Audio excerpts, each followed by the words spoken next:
Hi friends, இந்த வீடியோவில் நம்ம என்ன பார்க்க போகிறோம் IPL 2024 match number 46 Chennai super Kings vs Sunrisers Hyderabad. Match 28 April 7:30 PM start ஆகுது. இதுக்கு முன்னாடி 3:30 PMக்கான மேட்ச் GT vs RCB அதுக்கான வீடியோ நம்ம போஸ்ட் பண்ணுறோம். ஸோ நம்ம சேனலுக்கு பார்த்துக்கோங்க. டெலகிராமில் ஜாயின் பண்ண நினைக்கிறவங்க ஒரிஜினல் சேனல் செக் பண்ணி ஜாயின் பண்ணிக்கோங்க. எப்படி ஜாயின் பண்ணுறதுன்றதையும் நான் ஒரு வீடியோலையுமே ஷோ பண்ணிட்டு தான் இருக்கேன், ஒரு கிளிப்பு மாதிரி. அதையும் பார்த்து கூட விருப்பமுள்ளவங்க ஜாயின் பண்ணிக்கோங்க. ஸோ இந்த மேட்ச்சு நம்ம சிதம்பரம் ஸ்டேடியம் சென்னையில் தான் நடக்கும், சேப்பாக்கில் தான். இதே கிரவுண்டில் எல்எஸ்ஜி வந்து நாக் பண்ணாங்கன்னு சொல்லலாம். அந்தளவுக்கு வந்து ஒரு பஞ்சு கொடுத்தாங்க சிஎஸ்கேக்கு. காரணம் மார்க்கஸ் ஸ்டாயினிஸ். அப்படி மார்க்கஸ் ஸ்டாயினிஸ் மட்டும் அடிக்கலை அப்படின்னா ஈஸியாக ஜெயிச்சிருப்பாங்க.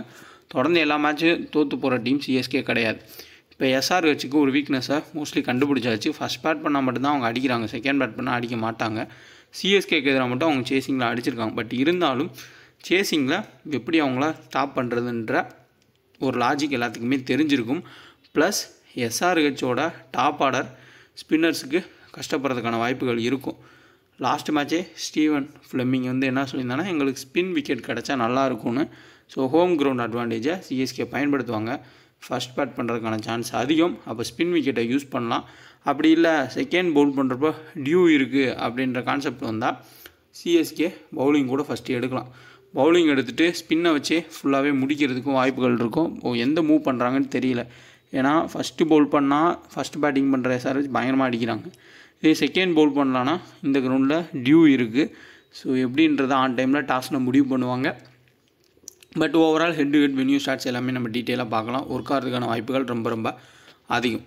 டோட்டல் மேட்சஸ் 134, 70 மேட்ச் ஃபஸ்ட் டீமும் 62 மேட்ச் செகண்ட் டீமும், ஆவரேஜாக 150 ரன்னு. எவ்வளோ ரன் அடித்தாலுமே சேஸ் பண்ணியிருக்காங்க. இங்கேயும் மார்க்கஸ் ஸ்டாயினிஸ் அதை வந்து செஞ்சு காமிச்சிருந்தார். ஸோ குபேரா ஃபேண்டசி ஆப்பே ஜிஎஸ்டி ஃப்ரீயாக கொடுத்துட்ருக்காங்க. ஒரு பிளேயர் செலக்ட் பண்ணி நீங்கள் ப்ளே பண்ணலாம். டிஸ்கிரிப்ஷன் லிங்க் இருக்குது, ட்ரை பண்ணி பாருங்கள். லாஜிக்கலாக யோசிச்சிங்கன்னா ஜஸ்ட் ஒரே பிளேயரை நீங்கள் செலக்ட் பண்ணி ப்ளே பண்ணலாம். வின் பண்ணுறதுக்கான வாய்ப்பு ரொம்ப ரொம்ப அதிகம். ஸோ ஜென்யூனான ஒரு ஆப்.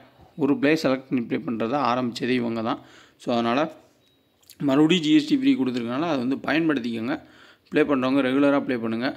ஸோ ஓனாக யோசிச்சா கூட உங்களுக்கு ரொம்ப ரிஸ்க்கில் எடுக்க தேவையில்லை. கரெக்டாக சேஃப் பிளேயர்ஸ்க்கே நம்ம போனாலே போதும். முன்னாடியே நீங்கள் ஜாயின் பண்ணணும்னு நினச்சா கூட அந்த மேட்ச்சுக்கு ஓப்பன் பண்ணி முன்னாடி ஜாயின் பண்ணிக்கோங்க. அப்போ ஆப்போசிட் வரவங்க ரிஸ்க் எடுப்போம், இல்லை வேறு வழியில் நம்ம ப்ளே பண்ணி ஆகணும்னு கூட நிறைய பேர் வரலாம். அந்த ஐடியாவும் கூட, அந்த மைனஸை கூட நம்ம ப்ளஸ்ஸாகவும் மாற்றிக்கலாம். ஸோ ட்ரை பண்ணி பாருங்கள். CSK vs SRH full details வந்து பார்க்கலாம். வாங்க வீடியோக்குள்ளே போகலாம். ஸோ டெலகிராமில் ஜாயின் பண்ணுறவங்க ஒரிஜினல் சேனல் செக் பண்ணி ஜாயின் பண்ணுங்கள். ஸோ இந்த இடத்துல வந்தாலே நமக்கு இதான் ஒரிஜினல் சேனல். அதுக்கப்புறம் இங்கே பார்த்தாலே உங்களுக்கு தெரியும் ஒன்லி ஃப்ரீ டீம்ஸ்னு கொடுத்துருப்போம். நம்ம நேம் யூஸ் பண்ணி நிறையா ஃபேக் சேனல்ஸ் இருக்கும், மாற்றி ஜாயின் பண்ணிடாதீங்க. அதே மாதிரி இன்னொன்று நான் கிளியராக சொல்லிடுறேன். இந்த மாதிரி நான் டீம் கொடுத்துட்டு கீழே சேஞ்ச் அண்ட் பிளேன்னு கொடுக்குறேன். உங்களுக்கு ஏதாவது ஒரு சில ஐடியாஸ் இருந்தால் நான் அப்படி டைப் பண்ணுறப்போ உங்கள் மைண்டுக்கு வரும். சப்போஸ் உங்களுக்கு ஐடியா இருந்தால் ஒரு பிளேயரை மாற்றிக்கொண்டு நீங்கள் ப்ளே பண்ணிக்கலாம். அப்படி நிறைய யூசர்ஸ் வந்து ப்ளே பண்ணுறாங்க. ஸோ அதுக்காண்டி தான் நான் சொல்கிறது. அதேமாதிரி நம்ம கரெக்டாக வந்து டியோக்கும் பிக் பண்ணி கொடுத்துட்டு தான் இருக்கோம் முடிஞ்ச அளவுக்கு ஒரு பிளேயரு. அப்படி நான் 2 பிளேயர் கொடுத்தேன்னா உங்கள் மைண்டுக்கு வந்து எந்த பிளேயருன்றதை சூஸ் பண்ணிக்கோங்க. ஏன்னா அன்றைக்கி உங்களுக்கு தோணும் இவர் தான் அப்படின்னு. இல்லை இப்போ நான் 2 பிளேயரை கிளிக் பண்ணி கொடுக்குறேன்னா, இப்போ ஒரு எக்ஸாம்பிளுக்கு வந்து பார்த்தோம்னா ஜானி பர்ஸ்டோவும் இன்னொரு பிளேயரை கிளிக் பண்ணியிருக்கேன், இங்கே வருண் சக்கரவர்த்தி இன்னொரு பிளேயர் கிளிக் பண்ணியிருக்கேன் அப்படின்னா உங்களுக்கு ஆப்போசிட்டாக ஹர்ஷ்தீப் சிங்கோ இல்லை வேறு பிளேயர் வந்திருப்பாங்க. ஸோ அந்த இடத்துல கூட நீங்கள் இந்த 2 பிளேயரை மாற்றி கூட ப்ளே பண்ணிக்கலாம். அதுதான் கான்செப்ட்டு. ஸோ அதனால் டியோ வந்து 2 பிளேயர் கிளிக் பண்ணுறது உங்கள் ஆப்போசிட் பார்த்துட்டு நீங்கள் வந்து ஜாயின் பண்ணிக்கலாம். ஸோ முடிஞ்ச அளவுக்கு டெலகிராம் ஜாயின் பண்ணுறவங்க ஒரிஜினல் சேனல் செக் பண்ணி ஜாயின் பண்ணுங்கள். ஏன்னா அதுதான் ரொம்ப முக்கியம். எங்கேயும் வந்து அமௌண்ட் கொடுத்து ஏமாந்துடாதீங்க. நம்ம டீம்ஸ் கொடுக்குறோம், அதுவும் வின்னு லாஸ் மாதிரி தான் போயிட்டுருக்கு. அது வந்து ஃபேண்டசியில் சகஜம் தான், 100% யாருனாலையும் கொடுக்க முடியாது. ஸோ அதுக்காண்டி தான் சொல்கிறேன். கரெக்டாக கிளிக் பண்ணி ஜாயின் பண்ணிக்கோங்க. சர்ச் பண்ணி ஜாயின் பண்ணுறவங்க பார்த்து ஒரிஜினல் சேனல் செக் பண்ணி ஜாயின் பண்ணிக்கோங்க. சிஎஸ்கேல மாற்றங்கள்னு பார்த்தா ரச்சின் ரவீந்திரா ஓப்பனிங் ட்ரை பண்ணாங்க. பட் அவருக்கு ஒர்க் ஆகலை. ஸோ அதனால் ரஹானே முன்னாடி அனுப்பி அதுக்கப்புறமா வேறு பிளேயர்ஸ் வந்து ஒன் டவுன் வர மாதிரி இந்த மாதிரி நிறையா கொலாப்ஸ் அறுதியும் நம்ம வந்து பார்த்துருக்கோம். ஸோ ஓவரால் நம்ம பார்த்தோம்னா மூவின் அலியை ஓப்பன் பண்ண வைக்கிறது பெட்டரான ஒரு ஆப்ஷன். டேரல் மிச்சலும் மிடில் கூட வந்து யூஸ் பண்ணிக்கலாம். ஏன்னா ரச்சின் இருந்தாலும் சரி, டேரல் மிச்சல் ரெண்டுமே தப்பான ஒரு பிக்காக மாறிடுச்சு. இப்போ முஸ்தபிசர் ரஹ்மானுமே கொஞ்சம் சொதப்பிட்டு இருக்காரு. அதனால் அவரையுமே யோசிக்கிறாங்க. இப்போ முஸ்தபிசர் ரஹ்மானுக்கு பதிலாக கில்சனை கொண்டு வந்து மிச்சலுக்கு பதிலாக மிச்சல் சாண்டரை கொண்டு வந்தால் நல்ல ஐடியா. ஏன்னா ஸ்பின் விக்கெட் செட் பண்ணுறப்போ ஜடேஜா, மிச்சல் சாண்டரு, மூவின் அலின்னு 3 பேரை வச்சு அட்டாக் பண்ணலாம். அந்த லாஜிக் யோசிக்கிறாங்களா என்னன்றதை பார்ப்போம். 10 ரன்னா கன்ஃபார்மாக வந்து ஆடுவார்.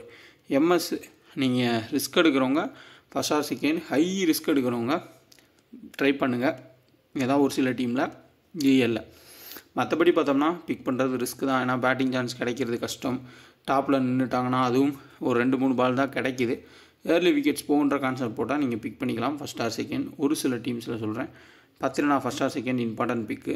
தீபக் சகர் பெரிய அளவில் விக்கெட்டே எடுக்க மாட்டுறாரு, மினிமம் ஒரு விக்கெட் தான் எடுக்கிறாரு. அதுமாதிரி ஃபீல்டிங்லேயும் ரொம்ப மிஸ்டேக் பண்ணுறாரு. சாகுல் தாக்கூர் வந்து இம்பேக்ட் பிளேயராக வந்தாலும் அவருமே சொதப்பிட்டு தான் இருக்கார். ஸோ பெஸ்ட்டு டீசன்ட் பிக்ஸ்லாம் ஃபஸ்ட் பால் பண்ணுறப்போ முஸ்டஃபிசர் ரஹ்மானும் ஃபஸ்ட் ஆர் செகண்ட் நமக்கு 10 ரன் ஆகும். மிச்சல் சாண்டர் வந்தால் கண்டிப்பாக பிக் பண்ணிக்கோங்க டேரல் மிச்சலுக்கு பதிலாக. அதேமாதிரி மோயின் அலி ஓப்பன் பண்ணால் கேப்டன்ஸ் கேப்டனை கூட நீங்கள் டேரெக்டாக கொடுக்கலாம். ஸோ என்னடா இப்படி இருக்குன்னு பார்த்துறாதீங்க. மோயின் அலியோட பிக்சரு ரச்சின் ரவீந்திராவோட இமேஜுக்கு மேலே வச்சுருக்கேன். ஸோ கன்ஃபியூஸ் ஆகிடாதீங்க. மோயின் அலி இல்லை வேறு யாரோ ஃபோட்டோன்னு நினச்சிடாதீங்க. Ruturaj Gaikwad first or second வந்து இம்பார்ட்டன்ட் பிக்கு. நல்ல ஃபார்மில் இருக்கார். எப்படி ஒரு கேஎல் ராகுல் ஹெட் வென்யூ ஸ்டார்ட்ஸ் தொடர்ச்சியாக வச்சுருக்காரோ லக்னோவில், அதே மாதிரி ருத்ராஜ் கேக்வாடும் சேம் தான்.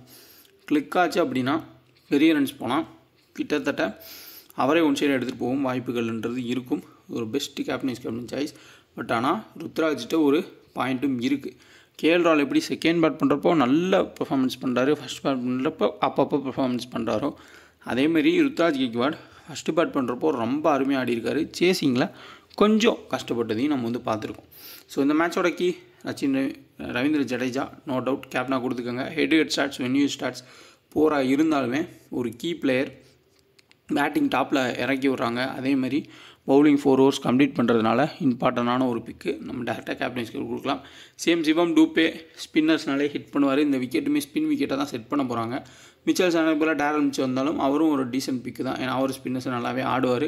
அவங்க இந்த சைடு பார்த்தோம்னா சபாஸ் அகமது, மயங்க் மார்கண்டே, தேவைப்பட்டால் வாஷிங்டன் சுந்தரை உன்னாட்கட்டுக்கு பதிலாக எடுத்துகிட்டு வருவாங்க. இந்த 3 ஸ்பின்னர் காம்பினேஷனில் தான் போவாங்க. 3 பேருமே பெரிய அளவு ஸ்பின்னர்ஸ் கிடையாது. மயங்க் மார்கண்டே ரன்ஸ் போய் விக்கெட் எடுப்பார். சபாஸ் அகமதுனால விக்கெட்டை எடுக்க முடியல, வாஷிங்டன் சுந்தரனாலையும் விக்கெட் எடுக்க முடியல. அதை பயன்படுத்தி இவங்க ஸ்பின் ட்ராக்கை செட் பண்ணால் ஹிட் பண்ணுறதுக்கான சான்ஸ் இருக்கும். டாப்பில் விக்கெட் போகும், இல்லை சிஎஸ்கே பேட்டர்ஸ் எல்லாமே வரவங்க எல்லாமே ஓரளவு ஹிட் பண்ணுவாங்கன்ற கான்செப்ட்டில் போனால் நீங்கள் எடுத்துக்கோங்க. டாப்பில் விக்கெட்ஸ் போகும்னு கான்செப்ட் போனால் நீங்கள் வந்து பிக் பண்ணிக்கலாம். ரஹானே நான் எப்போயே சொல்கிறது தான், சேசிங் வந்தால் மட்டும் ரிஸ்க் எடுக்கிறவங்க உங்கள் டீமில் ஆட் பண்ணிக்கோங்க. ஃபஸ்ட்டு பேட் பண்ணால் 90% வந்து ரஹானே ஃப்ளாப் தான் ஆவார். அதுதான் ரெக்கார்டு.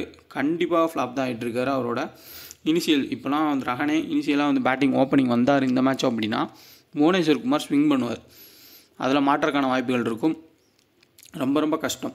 ஸோ இதே சேசிங் வந்தால் ஏதோ பேட்டை இது பண்ணுவார், ரிலீஸ் பண்ணுறப்போ எங்கேயாவது பட்டு ரன்ஸுன்றது போகும், அதை வந்து பயன்படுத்திப்பார். So 10 run first or second important. எந்த கிரவுண்டாக இருந்தாலும் மினிமம் 1 or 2 விக்கெட்ஸ் எடுத்துருவார். காரணம் என்னது சொல்கிறேன், 10 ரன் கரெக்டாக வரப்போ டாப்பில் விக்கெட் போயிருந்துச்சுன்னா மிடில் சபாஸ் அகமது, அதுக்கப்புறம் ஹென்ரி கிளாசன், நிதிஷ்குமார் ரெட்டி, அப்துல் சமாத் இந்த மாதிரி பிளேயர்ஸ் வருவாங்க. இவங்களை ஈஸியாக ஹிட்டர்ஸ் அவுட் ஆகிறதுக்கான ஆப்ஷன்ன்றது 10 ரன் ஆட்டம் நல்லாவே இருக்குது. ஒரு 6 போனால் கூட அடுத்த பால் அவுட் ஆகிறதுக்கு வாய்ப்புகள்ன்றது இருக்கும். ஸோ பெஸ்ட் கேப்டன்ஸ் சாய்ஸ்ன்னு பார்த்தோம்னா ருத்ராஜ் கேக்வாட், ரவீந்திர ஜடேஜா ஃபஸ்ட்டு பவுல் பண்ணால் 10 ரன். மற்ற பிளேயர்ஸை ரொட்டேஷன் பேஸில் எடுத்துக்கோங்க. மிச்சல் சாண்டர் வந்தால் ஒரு டீசெண்டான பிக்காக இருப்பார். முஸ்டஃபிசர் ரஹ்மான் ஃபஸ்ட் பவுல் பண்ணி எடுத்துக்கோங்க.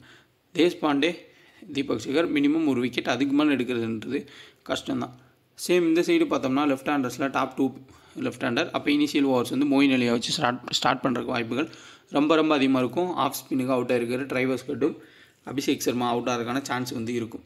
மார்க்ரம் தொடர்ச்சியாக ஃப்ளாப் ஆகிறாரு. பட் திடீர்னு ஒரு நல்ல ஒரு ஸ்பின் ட்ராக்கில் ஒரு டீசெண்டாக ரொட்டேட் பண்ணி ஆடக்கூடிய ஒரு பிளேயர். தேவைப்பட்டால் ஸ்பின் பவுலிங்குமே போடலாம், அதையும் பாயிண்டில் வச்சுக்கோங்க. மார்க்கோ யான்சன் எடுத்துகிட்டு வர மாட்டாங்க. மினிமம் ஒரு 25 பாயிண்ட்டாக வாங்கிடுவார். ஒரு மேட்ச்சில் 60-70 பாயிண்ட் வாங்குறதுக்கான வாய்ப்புகள் ரொம்ப அதிகம். ஸோ ஒரு பெட்டரான ஒரு ஆப்ஷன். ஹென்ரி கிளாசன் ஸோ தொடர்ச்சியாக ஃப்ளாப்பு. ஹெட் வென்யூ ஸ்டார்ட்ஸுமே போராக தான் இருக்குது. பட் ஒரு முக்கியமான பாயிண்ட், ஒரு மேட்ச் ஃப்ளாப் ஆனால் அடுத்த மேட்ச்சு ஹென்ரி கிளாசன் பயங்கரமாக அடிச்சிருக்காரு. அதே மாதிரி ஸ்பின்னர்ஸ் அடிக்க ஆரம்பிச்சிட்டாங்கன்னா யார் பவுல் பண்ணாலுமே அடிப்பார். ஸோ ஸ்பின் ட்ராக்னால் அதுக்கேற்ற மாதிரி வேறு லெவலில் ஆடுவார். Important pick. Trump card pick பார்த்தோம்னா சபாஸ் அகமது. காரணம் என்னென்னா ரொட்டேட் பண்ணி கேம் எடுத்துகிட்டு போயிருக்காரு. 4 overs வந்து இந்த கிரவுண்டில் வீசுறதுக்கும் வாய்ப்புகள்ன்றது இருக்கும். Natarajan first or second important pick. Mayank Markande second Pavul பண்ணுறப்போ பிக் பண்ணிக்கோங்க. ரொம்ப இம்பார்ட்டன்ட். இல்லை பியூர் ஸ்பின் ட்ராக்காக இருந்தால் இவரையும் எடுத்துக்கலாம். புவனேஸ்வர் குமார் ஒரு விக்கெட் அதுக்கு மேலே அவனால் எடுக்க முடியல. ஜெயதேவ் உன்னாட்கட்டு கட்டர்ஸை போட்டு செகண்ட் பவுல் பண்ணுறப்போ விக்கெட் எடுக்கிறாரு. இதே ஃபஸ்ட் பவுல் பண்ணுறப்போ விக்கெட் எடுக்கிறது கொஞ்சம் கஷ்டமாக இருக்கும். செகண்ட் பவுல் பண்ணுறப்போ அப்படியே தூக்கி போட்டு வந்து விக்கெட் எடுக்க சான்ஸ் இருக்கும். Pat Cummins all rounder. நம்ம எப்பயுமே சொல்கிறதா தான், பேட் கமின்ஸு நம்ம ட்ராப் பண்ணாலே அது ரிஸ்க்காக தான் முடியும். 1-2 விக்கெட் எடுத்துருவார். அப்படி இல்லாட்டி பேட்டிங் வந்து அடிப்பார், இல்லை 2 கேட்சை பிடிப்பார். ஏதாவது ஒன்று பண்ணக்கூடிய ஒரு பிளேயரு. ஒரு சேஃபஸ்ட்டு ஒரு ஆப்ஷனாக கூட நம்ம கேப்டனாக பார்க்கலாம் பேட் கமின்ஸ். அதுக்கப்புறமா ஹென்ரி கிளாசன் இந்த மேட்ச்சில். மற்ற பிளேயர்ஸு அபிஷேக் சர்மா, ட்ரைவர்ஸ் கிட்ட எல்லாமே ரிஸ்க்கு தான். நட்ராஜனை நீங்கள் ஃபஸ்ட் போல் போட்டுப்போனா ஒரு கேப்டன்ஸ் கேப்டனா ட்ரை பண்ணி பார்க்கலாம். அது ஒரு பெட்டரான ஆப்ஷன்.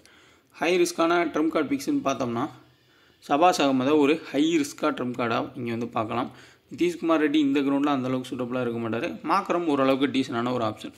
அதே மாதிரி இந்த சைடில் உங்களுக்கு ட்ரம் கார்டு பிக்குன்னு பார்த்தோம்னா சிவம் டூபே, டேரல் மிச்சல் ஸ்பின்னை நல்லா ஆடக்கூடிய பிளேயர்ஸ். ஸ்லோ ட்ராக் கொடுத்தா நல்லாவே ஆடுவாங்க. ஓரளவுக்கு ஸ்லோ ட்ராக்காக இருக்க தான் வாய்ப்புகள்ன்றது இருக்கும். லோயஸ்ட் பர்சன்டேஜாகவும் இருப்பாங்க. நம்ம பயன்படுத்திக்கிறது அருமையான ஆப்ஷன். அதேமாதிரி ரஹானே சேசிங் வந்தால் ஒரு சூப்பரான ஒரு ஆப்ஷன். மோயின் அலியை மோஸ்ட்லி வந்து பிக் பண்ணிக்கோங்க. இப்போ நம்ம head to head starts, venue starts பார்த்தோம்னா ஐடியா கண்டிப்பாக கிடைக்கும். ரஹானே 26 ரன் வந்து ஹெட் டு ஹெட்டில் ஸ்டார்ட்ஸ் வச்சுருக்காரு, வென்யூவில் 15 ரன். பட் அவரோட ஃபார்ம் பார்த்தோம்னா ஃபஸ்ட் பேட் பண்ணுறப்போ அவரால் பெரிய அளவில் ஸ்கோர் பண்ண முடியல. ஒரு ரித்திமான் சார் ரேஞ்சு தான் வரும். சேசிங்கில் ஓரளவுக்கு பேட்டை வீசிடுவாங்க, ஃபஸ்ட் பேட் பண்ணுறப்போ கஷ்டப்படுவாங்க. ருத்ராஜ் கேக்வாட் 49 ரன் ஆவரேஜ், வென்யூவில் 50 ரன் ஆவரேஜ். இதே மாதிரி தான் கேஎல் ராகுலுமே ஆவரேஜ் வச்சுருப்பார். ஸோ வேறு லெவலில் வந்து ஆர்ஆருக்கு எதிராக ஆடி இருப்பார். டேரல் மிச்சல் 4 மேட்ச்சில் வென்யூவில் 82 தான். இங்கே ஹெட் ஹெட்டில் 24 மேட்ச்சில் 8 விக்கெட்டு. ரவீந்திர ஜடேஜா 33 விக்கெட். வென்யூவில் ரெண்டுமே ஃப்ளாப்பு. பட் அவரோட ரோலுன்றது இப்போ டாப்பில் பேட்டிங் 4 ஓவர்ஸு. ஸோ ரெண்டையுமே பயன்படுத்தணும் தான் வந்து கண்டிப்பாக பார்ப்பார். சிவம் டூபே ஹெட் ஹெட் 13 ரன்ஸ் தான் ஆவரேஜ்.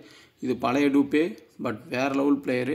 இந்த சீசனில் எப்படி ஆடிட்டுருக்காருன்னு உங்களுக்கே தெரியும். பட் ஸ்பின்னரை கொண்டு வராமல் அவர் வரப்போ பேட் கமின்ஸு, ஜெயதேவ் நாட்கட் இந்த மாதிரி ஏதாவது டிஃப்ரெண்ட்டாக போடக்கூடிய பவுலர்ஸ் வந்து அவுட் ஆகிறதுக்கு சான்ஸ் இருக்கும். ஜிஎல்ல மட்டும் கேப்டன்ஸ் கேப்டன் ட்ரை பண்ணலாம். வென்யூவில் 38 ரன் ஆவரேஜ். மோயின் அலி ஹெட் ஹெட்டில் 3 விக்கெட்ஸும், வென்யூவில் 6 விக்கெட்ஸ். தீபக் சகர் 10 விக்கெட்ஸ், வென்யூவில் 23 விக்கெட்ஸுன்றதை எடுத்திருக்காரு. பட் இந்த சீசன் தீபக் சகருக்கான சீசன் கிடையாது. தேஷ்பாண்டே வென்யூவில் 15 விக்கெட்ஸ். முக்கியமான பாயிண்ட்டு ஹெட் ஹெட்டில் 0 விக்கெட்ஸு. லாஸ்ட்டு 2 மேட்சுமே Deshpande 0 wicket. Mustafizur Rahman 8 wicket head ஹெட்டில், வென்யூவில் 9 விக்கெட் எடுத்திருக்காரு. ரெண்டுமே பெட்ரு. ஸோ பிக் பண்ணிக்கலாம். இல்லை கிளிசன் வந்தாலும் அந்த இடத்துல பார்த்துக்குங்க. பத்ரினா ஹெட் ஹெட்டில் 1 விக்கெட்டும், வென்யூவில் 13 விக்கெட்டும் எடுத்திருக்காரு. ட்ரைவர்ஸ் ஹெட் ஹெட்டில் 31 ரன்ஸு இந்த சீசன் ஆனது. ஸோ வென்யூவில் பார்த்தோம்னா 13 ரன் தான் அபிஷேக் சர்மாவோட ஆவரேஜ் பார்த்தோம்னா ஹெட் ஹெட்டில் 33. ஸோ எல்லா மேட்சுமே அபிஷேக் சர்மா அடிச்சிட்ருக்காரு. திடீர்னு ஒரு மேட்சாவது டக் அவுட் ஆகிறதுக்கும் வாய்ப்புகள் இருக்கும். மாக்கரம் ஹெட் ஹெட்டில் 92, வென்யூவில் 12. ஹென்ரி கிளாசன் ஹெட் ஹெட்டில் வெறும் 34, வென்யூலையும் 17 ரன்ஸ் தான். பட் நல்ல ஒரு ட்ராக்காக இருந்தால் யூஸ் பண்ணிப்பாங்க. இன்னும் ஒரு முக்கியமானது, எஸ்ஆர் வச்சு இது வரையும் ஜெயிச்சதே கிடையாது. சேப்பாக்கில் ஃபுல் அண்ட் ஃபுல் சிஎஸ்கே தான் வந்து வெற்றி பெற்றிருக்காங்க. அந்த பாயிண்ட்டையும் நோட் பண்ணிக்கோங்க. Pat Cummins 5 wickets head head, வென்யூவில் 4 விக்கெட்ஸும். புவனேஸ்வர் குமார் ஹெட் ஹெட் 12, வென்யூவில் 6. உனாட்கட்டு ஹெட் ஹெட்டில் 8, வென்யூவில் 1. மயங்க் மார்கண்டே 5 விக்கெட்ஸ் ஹெட் ஹெட்டில், வென்யூவில் 2. நட்ராஜன் ஹெட் ஹெட்டில் 9 விக்கெட்ஸு. இப்போ டெத்லேயும் பவுல் பண்ணி நல்லா விக்கெட்ஸ் எடுக்கிறாரு, நல்ல ரிதமில் இருக்கார். ஸோ வென்யூலையும் 2 விக்கெட்ஸு எடுத்திருக்காரு. பட் இருந்தாலும் நல்ல ரிதமில் நட்ராஜன் இருக்கார். ஸோ மயங்க் மார்கண்டே வென்யூவில் 2 விக்கெட் எடுத்திருக்காரு. செகண்ட் பவுல் பண்ணால் இம்பார்ட்டன்ட். அதே மாதிரி ஸ்பின்னுக்கு ஹெல்ப் கிடச்சா அவரும் முக்கியமான ஒரு பிளேயர் தான். நல்லாவே விக்கெட்ஸ் எடுத்திருக்காரு. ஃபுல் ஸ்டாட்ஸுமே நம்ம வந்து பார்த்துருக்கோம். ஸோ முன்னாடி நான் டெத்தில் பவுல் பண்ணுறது மோஸ்ட்லி எல்லாத்துக்கும் தெரிஞ்சிருக்கும். டெத்துனாலே உங்களுக்கு பேட் கமின்ஸும் நட்ராஜன் தான். அதேமாதிரி மிடில் ஓவர்ஸில் உனாட்கட்டை வச்சு மூவ் பண்ணுறாங்க. இல்லை தேவைப்பட்ட வாஷிங்டன் சுந்தர் வந்துடுவார். இங்கே பார்த்தோம்னா உங்களுக்கு டெத்தில் 10 ரன்னா முஸ்தபிசூர் ரஹ்மான் தான் டெத்து. என்ன தான் ஸ்கோர் போனாலும் இனிஷியல் ஓவர்ஸு தீபக் சகர், மிடில் அவங்களோட ஆல்ரவுண்டர்ஸை வச்சு ஸ்பின்னில் மூவ் பண்ணிடுவாங்க. அடுத்து பார்த்தோம்னா ஹெட் ஹெட் வென்யூ ஸ்டார்ட்ஸை பார்த்துக்கோங்க. அதேமாரி இன்ஃபார்மையும் கொஞ்சம் வந்து செக் பண்ணிக்கிறது பெட்டராக இருக்கும். ரவீந்திர ஜடேஜா கேப்டனும் வைஸ் கேப்டனாக ருத்ராஜ் கேக்வாட். இதே நீங்கள் மாற்றியும் கொடுத்துக்கலாம் ரிஸ்க் எடுக்கிறவங்க. ஹென்ரி கிளாசனும் ஒரு நல்ல ஆப்ஷன் தான். சிவம் டூபே ஜிஎல்ல மட்டும் ட்ரை பண்ணிக்கோங்க. மாக்கரம் ஒரு இம்பார்ட்டன்ட் ரம் கார்டு பிக்கு. ஸோ சபாஸ் அகமது எடுத்திருக்கேன். ஸ்பின் ட்ராக் ப்ளஸ் லெஃப்டாக மார்த்தராக்ஸ்ன்ற காம்பினேஷனில் 10 ரன்னாவும் எடுத்துக்கலாம். முஸ்தபிசூர் ரஹ்மான் வேணாலும் எடுத்துக்கோங்க. ஒரு சூப்பரான மேட்சாக இருக்கும். கரெக்டாக திங்க் பண்ணிங்கன்னா நல்ல ஒரு வின்னுன்றதை எடுக்கலாம். ஃபேப்லோன் ஆப் இன்ஸ்டால் பண்ணிங்க. கிவ் அவே கொடுக்குறாங்க. ஈஸியாக ஸ்மால் லீக் ஜெயிக்கலாம். ஸோ ரியல் யூசர் மட்டும்தான், பாட் இல்லை அப்படின்னு கொடுக்குறாங்க. ஸோ பாட்டுன்றதே ஒரு தவறானது தான். ஹெட்லாம் பாட்டுன்றதே வர முடியாது. அப்படி பாட்டே வந்தாலும் நீங்கள் பர்ஃபெக்டாக டீம் எடுத்தால் ஜெயிக்க தான் போகிறீங்க. இது என்ன கான்செப்டில் வந்து சொல்கிறாங்கன்னு தெரியல. இது ஒரு ப்ராப்ளமாக போயிட்டுருக்கு. அதில் ஒன்றுமே இல்லை. நான் ஏற்கனவே சொல்லிவிட்டேன். அதை பற்றி பேசி ஒரு வீடியோன்றது போஸ்ட் பண்ணுறதுல எனக்கு விருப்பம் இல்லை. Simple concept. ஹெட்4 வந்து ப்ளே பண்ணுறோம், பாட்டு வராங்கன்னு சொல்கிறதுல என்ன ஒரு இது இருக்குது. மேட்ச் ஆரம்பிக்கிறதுக்கு முன்னாடி நம்ம ஆப்போசிட் 3 பேர்த்தையுமே பார்த்துடலாம். அவங்க என்ன டீம் எடுத்திருக்காங்க தெரிஞ்சிடும். அதை மாற்றவும் முடியாது. ஸோ நல்ல டீம் எடுத்தால் ஜெயிக்க போகிறோம். கெட்ட டீம் எடுத்தால் இல்லாத டீம் எடுத்தோம்னா லாஸ் ஆக போகுது. இது எல்லாத்துக்கும் நடக்கிறது தான், நமக்கும் நடக்கிறது தான். இது ஒரு ப்ராப்ளம்னு இதை வேறு சொல்லிகிட்ருக்காங்க. சரி, ஓகே. ஓவரால் ஃபுல் டீட்டெயில்ஸ் முன்னாடி வந்து கொடுத்துருக்கேன், பார்த்துக்கோங்க. வீடியோ பிடிச்சிருந்தா லைக் பண்ணுங்கள், ஷேர் பண்ணுங்கள், மறக்காம டெலகிராமில் ஜாயின் பண்ணிக்கோங்க. டிஸ்கிரிப்ஷனில் லிங்க் இருக்குது.